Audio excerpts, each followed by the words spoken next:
अस्सलाम वालेकुम।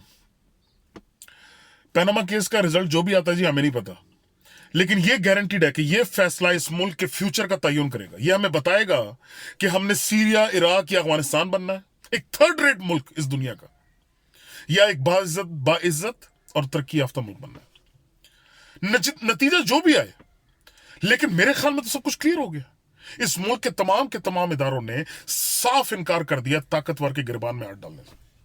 उन्होंने इनकार कर दिया है कि हमने नहीं इनका एहतसाब करना, जो मर्जी कर लो। ये जितने मेरे पटवारी भाई जो उम्मीद लगा के बैठे हैं ना कि उनका लीडर बच जाएगा, वो इस वजह से नहीं बैठे कि उनको ये यकीन है कि उनका लीडर ईमानदार है।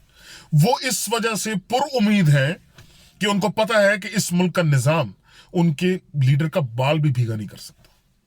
वो बांदी बना हुआ है तमाम के तमाम इदारे उनके लीडर के सामने।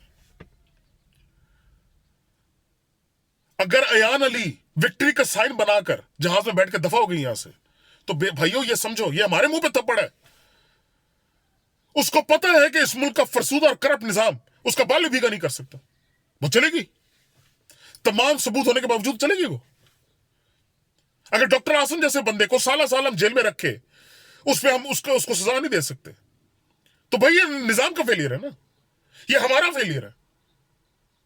अगर चोर की चोरी हम नहीं पकड़ सकते तो चोर से ज्यादा हम कसूरवार है ना, हमारा कसूर है ये। हमने तबाह किया इस निजाम को। वो रिलैक्स बैठा है। जरदारी का भी क्या है, 13 साल जेल में रखा था ना उसको हमने, क्या हो गया? तो डॉक्टर आसिम भी सही। अगर इमरान खान ने कोर्ट में जाकर यह बात की है कि किसी मुल्क के हुक्मरान का सादिक और अमीन होना जरूरी है, तो गलत किया है उसने। क्या हुक्मरान इस मुल्क, किसी भी मुल्क की अवाम के पैसे के, उनकी हिफाजत के, जानो माल के अमीन नहीं होते? ये हमने फैसला करना है भाइयों कि हमने किस तरफ जाना है। ये दहशतगर्दी की जो नई लहर आई है, इसको जो मर्जी आप उस पर कंस्पिरेसी थ्योरीज भी चाहें, लेकिन हकीकत तो यह है कि ये करप्शन है जो ये हमें टेररिज्म की तरफ लेकर जा रही है। ये इस निजाम का फेलियर है जो हमें टेररिज्म की तरफ लेकर जा रही है। ये हमने फैसला करना है कि हमने किस किस्म का माशरा बनना है। अपने प्यारों की लाशें उठानी है या अपने प्यारों को तहफ़्फ़ुज़, सेहत, तालीम देनी है।